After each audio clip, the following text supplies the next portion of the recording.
Peter B. Collins News and Comment. It's Thursday, May 25th, 2017. I'm going to take a break, a long weekend for the Memorial Day holiday, a road trip to Southern California, and I'll be back at you in podcast land here on Tuesday, May 30th. We finally got the score that we expected on the Republican plan to repeal and replace Obamacare. It's really just a plan to fund tax cuts for the wealthy by denying health care to middle and lower income Americans. And it really comprises the death panels that Sarah Palin warned us about years ago. These death panels are a little different. The ones she described were imaginary, where seniors would be told, "You've been selected to die by a death panel, and just pray." No, these death panels are much more pernicious and widespread. And the death panels are filled with the Republicans who rammed through, without knowing the impact of the bill that they had cobbled together in secret and that very few people had actually read, that will drop health insurance coverage over the next 10 years for an estimated 23 million Americans. And I saw Paul Ryan, the House Speaker, addressing reporters about this today. He was dodging their questions, and he had these formulaic answers. And the most insulting part is that he describes this dismantling of a flawed health care system. Obamacare is got a lot of problems. There's no doubt about it. But he says that he is on a rescue mission. And he described how Obamacare is collapsing, and it's collapsing because the Republicans pulled the underpinnings out from under it. And this is the fulfillment of their wish, their prophecy, because they care more about giving tax cuts to people who really don't need them than the carnage that they are going to cause. And when you hear Paul Ryan talk about, we're going to have these high-risk pools that help people with pre-existing conditions, the CBO report just says that's fantasy. This report was written by a Republican, a stalwart, who was parked at CBO in order to produce rosy predictions for Republicans. And the other thing that's really insulting about the talking points of Paul Ryan, he said, we're going to let people decide. They're going to be offered shitty insurance policies that may cost less than Obamacare. There's no guarantee of that, but initially they might be. And you won't be covered for drug addiction, for maternity, for mental health. It'll vary by state. But the bottom line is you're going to be offered health care coverage that isn't worth anything. Even the CBO described how the thinner coverage that people would receive might not even count as insurance because of the high deductibles and the huge holes in the coverage. Kamala Harris, our senator from California, called the bill nothing short of a disaster. Nancy Pelosi, the leader in the House of the Democrats, says Trump Care is a billionaire's tax cut disguised as a health care bill, one of the largest transfers of wealth from working families to the rich in our history. And she's right about that. And while people may think that it's overdramatic or, hyping to describe these decisions by Republicans as death panels, it's clear that without health insurance and with the barriers of lifting the ban on pre-existing conditions, forcing those people with pre-existing conditions into high-risk pools, somebody who beat cancer the first time will not be able to even fight it if it recurs. And it will lead to increased deaths, and it's going to be class-based because the shift in the subsidies under the Republican plan will hamper or hinder the people with low incomes who need the biggest subsidies. And they're going to give subsidies to rich people who don't need them. Now, maybe rich is too strong a word, but to people with healthy incomes. And so this is a really disastrous sequence of events. As it heads to the Senate, Mitch McConnell is saying, wow, I don't know if I've got 50 votes for this crap. And we may have a situation where there is no replacement. But the wheels that have been set in motion that will clobber and ultimately cause Obamacare to implode won't be stopped.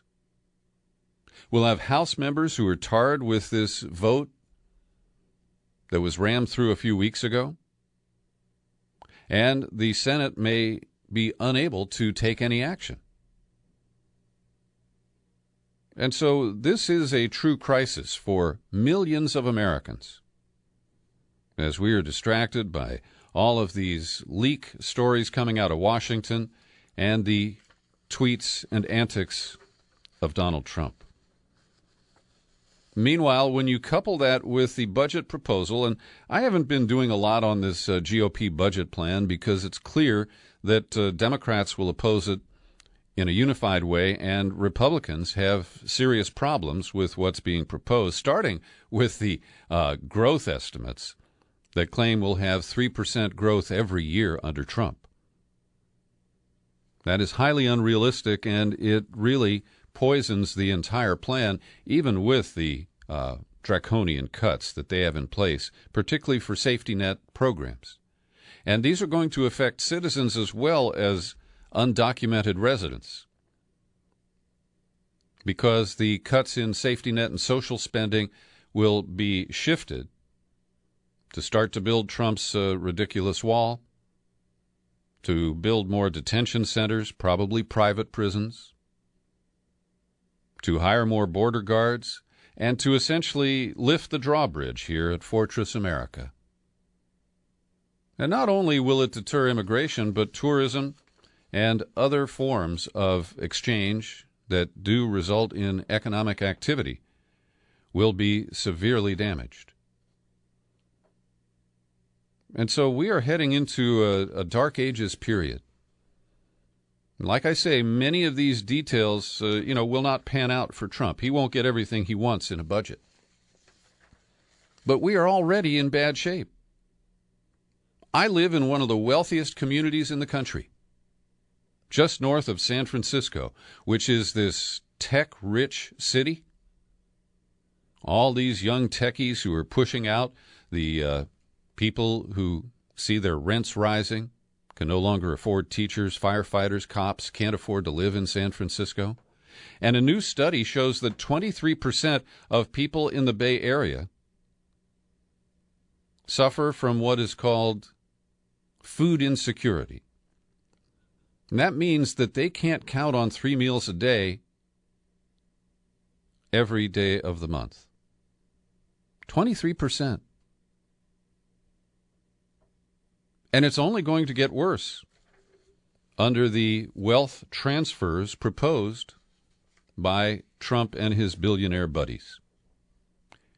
In Montana, today is election day. It's a special election to replace, what's his name? Ryan Zinke, who joined Trump's cabinet as Interior Director, Secretary of Interior. And one of the candidates, the Republican, a millionaire named Greg Gianforte, got into a scuffle last night. In fact, he caused the scuffle with a reporter from the Guardian newspaper named Ben Jacobs. Now, what we're told is that Ben Jacobs did not have an appointment and apparently barged into a room where Gianforte was preparing for an interview with the Fox News channel. I don't know exactly how you prepare for that when you're a Republican. You practice your lies? I don't know. Anyway, Gianforte was enraged. He grabbed Jacobs by the neck with both hands, slammed him to the ground, broke his glasses. His elbow was injured. And as he was being manhandled, Jacobs says, "You just body slammed me." And Gianforte says, "Get the hell out of here. I'm tired of reporters, blah, blah, blah, blah, blah." Now, I was listening to Rush Limbaugh for about 10 minutes on the way to the studio this morning, and he, of course, is mocking the reporter as some sort of a wimp, you know, who couldn't manage a manly fight with a guy like Gianforte. He took a call from a man purported to be from Montana who said if more Republicans would attack reporters, he'd give them more money. And this idea that the media is your enemy is one that is very dangerous. And I routinely criticize the corporate media in this country. I am no slouch when it comes to that. But the idea that individual reporters are combatants to be attacked when you get pissed off, I think that's a very dangerous concept and idea. Hey, here's the best news I've gotten all week. Joe Lieberman has withdrawn his name from consideration to be the next director of the FBI. Oh, what a relief it is. That guy. I've actually met Joe Lieberman, and we did an interview, and then I rode in an elevator with him, and when I was standing next to him, I realized what a puny little twerp he is. And, of course, he, you know, is this moderate from Connecticut. He ran with Al Gore, which was a very bad choice. One of the reasons that the 2000 election was close enough for the Republicans to steal was Joe Lieberman was on the ticket. Then, of course, he got heat from, gosh, I've got the guy's name on a bumper sticker on a file cabinet here. There was a rich cable executive who ran against Lieberman and didn't defeat him, but caused Lieberman to shift from the Democratic Party to to be an independent, where he was able to hold on to his seat for one more term. I wish I could remember the guy's name. I met him and talked to him a few times. It would have been about 2006. Anyway, Lieberman is bailing out because he's in the same law firm as Mark Kasowitz, a partner there, and Kasowitz has been hired as the private criminal lawyer for Donald Trump to face the leak-based investigations that are underway. A report from an inspector general at the Defense Department shows that the American airstrike that occurred in March in Mosul, Iraq, where more than 100 Iraqi civilians were killed, is being blamed on the Islamic State. Now, this may be accurate, all right? From what I know, it was Iraqi fighters who asked the Americans to call in an airstrike on a specific target. The Americans complied, and when they dropped a bomb to try to kill a couple of snipers, this is the narrative, that the building had far more munitions in it than they had expected. They didn't think there would be any there. And that's what caused this big explosion that killed 105 civilians. Now, that may be true. But keep in mind that a similar narrative was advanced about the so-called chemical event in Khan Shaykhun in April. That's in Syria. And the New York Times and other outlets went to great lengths to try to disprove that the event could have been caused by an ordinary munition detonating on a chemical weapons makeshift factory in the town of Khan Shaykhun. Now, I'm prepared to accept that that's not really what happened. But my point is that this kind of narrative is a possibility. And it's now being used by the U.S. military to explain away what happened in Mosul, but we're not allowed to even consider that possibility in Syria. Yesterday, I reported on Rodrigo Duterte, the strongman leader of the Philippines, and his phone call with Donald Trump, where Trump gave him praise for his extrajudicial killing campaign aimed at drug users and drug dealers. And not only are the police authorized to just shoot anybody with basic suspicion, but also vigilantes are given a blank check to take out people in their own communities. Well, confronted by the Abu Sayyaf rebels, Duterte has expanded his declaration of martial law to include most of the southern islands of the Philippines, not just Mindanao, And there were more incidents in Mindanao and the city of Marawi yesterday. And there's this really chilling soundbite. I don't know if you've seen it on television. But Duterte looks at a camera and says, "If you think that you should die, you will die. If you fight us, you will die. If there is open defiance, you will die. And if it means many people dying, so be it." This is the kind of bloodthirsty character who is indifferent to basic human rights and morality, who's on a power trip, who believes that you can kill people into submission. And that is the mentality that Trump embraces. And it's drawing a lot of critical commentary from members of the United States Senate of both parties.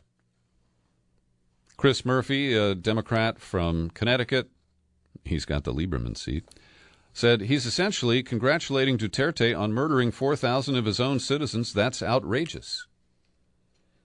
And Bernie Sanders told The Intercept he found the transcript shocking, said it would encourage further abuses. This sends a horrible signal to human rights violators all over the world, giving them a green light to increase their abuses. Unfortunately, as we've seen with his comments about Putin and in his recent trip to Saudi Arabia, enthusiastic praise for authoritarian leaders is the norm rather than the exception for this president. And John McCain piped up saying he didn't understand why Trump would praise Duterte.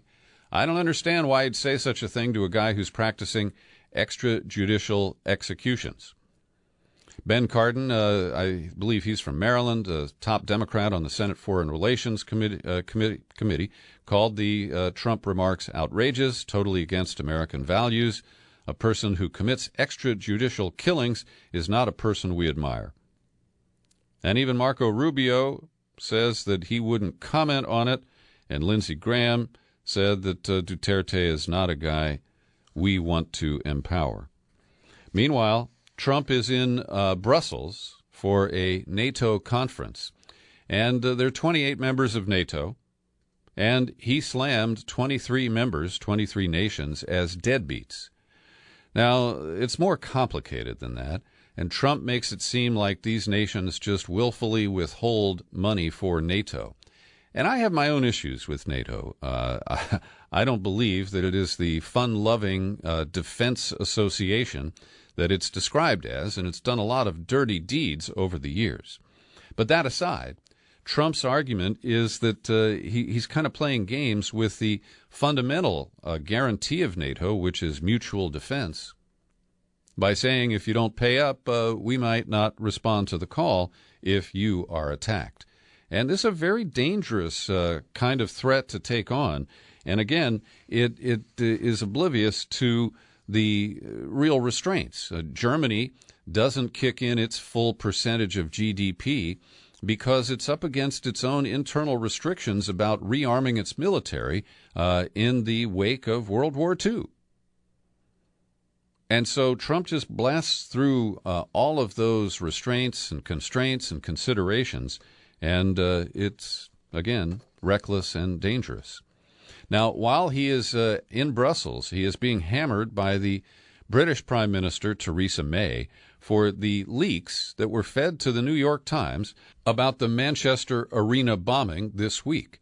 And the New York Times is a little bit on the defensive, but they were the first to publish the name of the suspected suicide bomber, and they also published a picture of the alleged components of the explosive device that was used. And this really rankles the British. They claim that these were unauthorized leaks that could hamper their investigation, and they are, they're pretty pissed. Theresa May said that she would make clear to President Trump that intelligence that is shared between our law enforcement agencies must remain secure. Now, Trump is both a very accomplished leaker and has been the victim of leaks targeted at undermining his rising administration and some of his idiotic policies. They also are trying to undermine some policies that might be seen as relatively respectable. At any rate, Trump issued a statement. The alleged leaks coming out of government agencies are deeply troubling. These leaks have been going on for a long time, and my administration will get to the bottom of this. The leaks of sensitive information pose a grave threat to our national security. I'm asking the Department of Justice and other agencies to launch a complete review of this matter, and the culprit should be prosecuted to the fullest extent of the law. Yeah. The Times said, though, the information and images presented were neither graphic nor disrespectful of victims and consistent with the common line of reporting on weapons used in horrific crimes. Our mission is to cover news and inform readers. We cover stories about terrorism from all angles, not only about victims, but also how terrorist groups work, their sources of funding, how they recruit. Acts of terrorism have tremendous impact on how we live, on how we are governed, and how we interact as people, communities, and nations. We do it because it is core to our mission. Well, now let's get to the official leaks of the New York Times and other media organs. But first, I always like to take a moment to thank the people who support my work here at the Peter B. Collins Podcast with your subscriptions. Great folks like Andrew Harnack, George Reeves, Susan Lundgren, and Jason Ferguson. I'd like you to join them. In fact, I'm inviting you to do it today. Come on over to peterbcollins.com. Click on the menu button, you pull it down, click on Become a Subscriber, it takes you to the sign-up page, and I'd be delighted that you choose any level that's comfortable for you, $5, $10, $20 a month, our $50 annual subscription. Don't forget, if you're an iPhone or iPad user, at the Apple App Store, there is a great little app for $2.99 that gets you all the Peter B. Collins podcasts on your Apple device. So, as I mentioned, the Times is being dinged for publishing leaked information about Manchester. But they continue to publish unsourced stories based on anonymous leaks. And here is the latest. The headline, Top Russian Officials Discussed How to Influence Trump Aides Last Summer. And, once again, we have information that we are told, has come from 3 current and former American officials familiar with the intelligence. So the sources are anonymous. We don't get to see the information that this article is based on. And so it is more trust us reporting.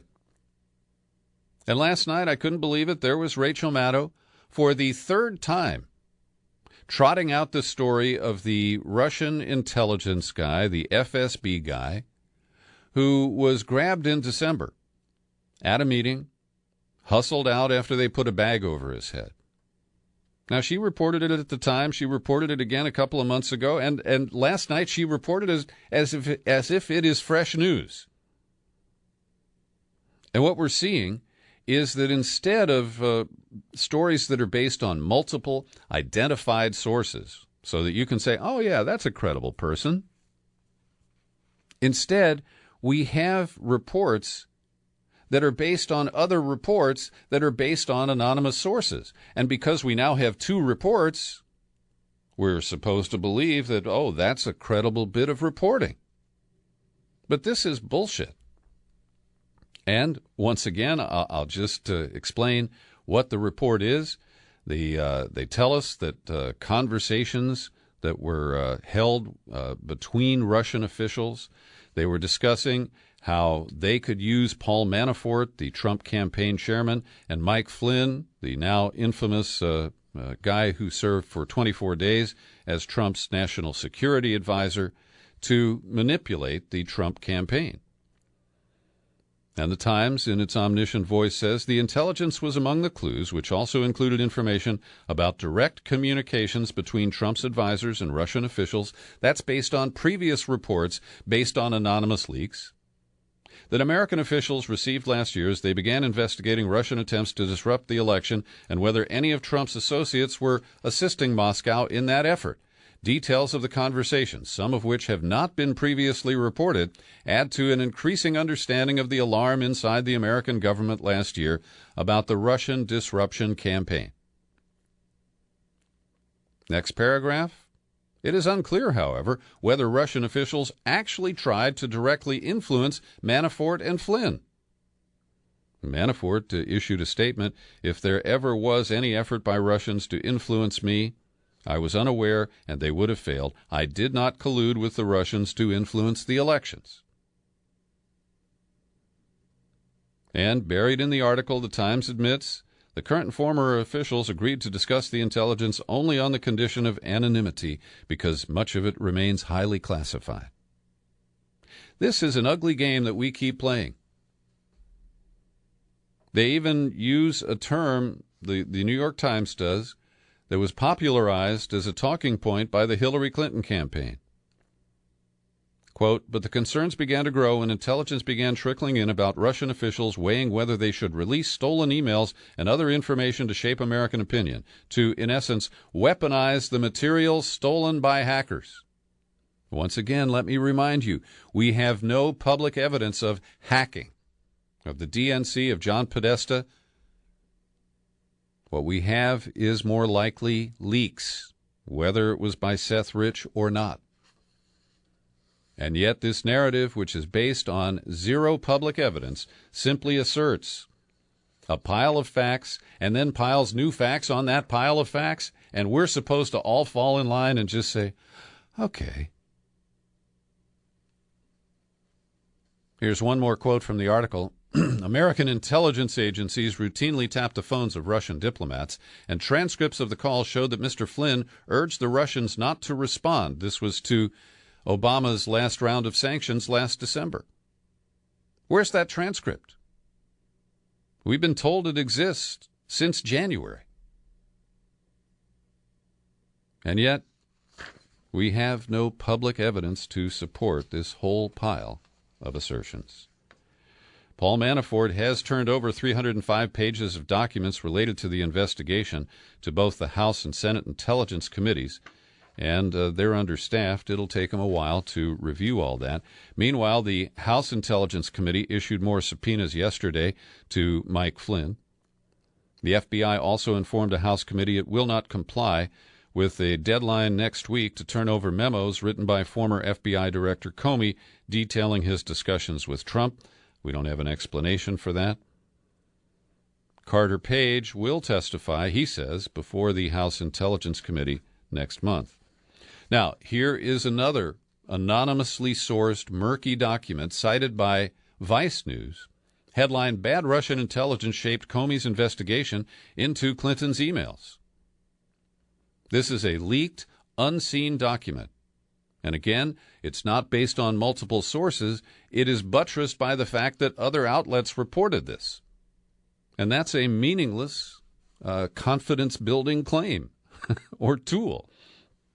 So, they say that when Comey took the unusual step of publicly announcing the end of the Hillary Clinton email investigation without telling his boss, Attorney General Loretta Lynch, he was motivated by a dubious Russian document. Now, again, we can't see this document. We don't know what it said, why it is purported or believed to be a bad Russian intelligence document. I mean, this is so murky that I really have to question Vice News on this account. The document reportedly describes an email sent from Debbie Wasserman Schultz's office at the Democratic National Committee to a guy named Leonardo Bonato, who works for George Soros at the Open Society Foundation. And according to the document, Wasserman Schultz said to Bonato that Lynch had told Clinton campaign staffer Amanda Renteria that the email investigation wouldn't dig too deep. And so we're told that this document, combined with the news of Lynch's private meeting with Bill Clinton at the Phoenix airport, led Comey to make his decision. Well, we'll have to wait for Comey to describe this. But this is another exercise in this weird circular, it's not circular logic, it's just circular reporting. And Renteria claims that she never knew Wasserman Schultz or Bonato and told a Washington Post reporter, wow, that's kind of weird and out of left field. But the right wing is chomping on this one today, and that's why I decided to include it in my News and Comment podcast. Meanwhile, the Washington Post put a couple of reporters on the Carter Page story and dug into why and how he was able to join the Trump campaign, even though separately he appeared to be under FBI scrutiny for his contacts with Russians. And the real money quote is here that they didn't do any vetting. They did a Google search after Carter Page walked into the Trump Tower offices and said, oh, he looks okay. And another anonymous source here, a campaign official, put it this way: anyone who came to us with a pulse, a resume, and seemed legit would be welcomed. All those high standards of the Trump team. But I want to highlight, and I've linked to Robert Perry's latest column at consortiumnews.com. I'd like you to take a look at it because he makes a very strong case using Carter Page as a central example of what he calls the new McCarthyism embraced by Democrats and progressives who are desperate to get Trump out. And Perry opens with, yeah, I get it. A lot of people want to remove Donald Trump for a lot of understandable reasons: his breathtaking incompetence, his relentless narcissism, his destructive policies. But Perry believes that he was constitutionally elected. I have some issues with that, but I do have to accept that he's been sworn into office and he holds the position. And so please read Bob Perry's piece. I think it's very important. I want to acknowledge a couple of emails that came in response to my recent commentaries about the Seth Rich story and the way the corporate media is collaborating and colluding to try to squelch it. And from Jerry Fresha, he lives. He's an American who lives in Italy. He said, Peter, your comments on Seth Rich were pitch perfect. It's just amazing how my liberal friends freak out if I go near that story, in part because Fox News has picked it up. Anyway, I hope you keep on it. Rich may well have been the disgruntled leaker, but I can't imagine our intrepid MSDNC anchors reversing course, even if it were shown that Rich indeed was the email leaker. And George Maschke, also an expat who is living in the Netherlands these days, wrote me a lengthy piece, and I'll just summarize it briefly. He said, I'm very interested in the question, but as I analyze it, it doesn't appear that Rich was the guy. And he offers that Kim.com isn't credible, and Rich's parents wrote their Washington Post op-ed. And I understand your thinking here, George, and neither one of us can really reach a conclusion because, well, there isn't enough information. But I do appreciate your open mind and your argument there. Also, I want to reference you to a good piece that Vice News did this week, a lengthy investigation of the 7 states that have only one remaining abortion clinic. And it includes Kentucky and Missouri. I'm leafing through this quickly here. South Dakota, Mississippi, I'm pretty sure, North Dakota, yes, and Mississippi. So take a look at that. There's a link in the show file for today's podcast. And if you're in one of those affected states, I hope you will raise hell. And my final story today from here in California about the activists who are forcing our extremely lame Public Utilities Commission to reopen investigations into the private meetings that were held by the former chair of the Public Utilities Commission and the head of Southern California Edison. And Mike Peavy, who was the chair, was a former CEO of Edison. It's a very rich conflict of interest. And they made a deal at a hotel room in Warsaw about who was going to pay for the shutdown and decommissioning of the plant at San Onofre. The other issue is the storage of nuclear waste, the spent fuel that is stored on the property. And our friend Ray Lutz is one of the activists who has been leading the charge to force further oversight of these issues. And I'm very, very pleased to see some progress there. That's my news and comment podcast for today. As I mentioned, I'll be off tomorrow and for the Monday Memorial Day holiday. Back at you Tuesday, May 30th, right here at peterbcollins.com. Happy trails to you until we meet again. Happy trails.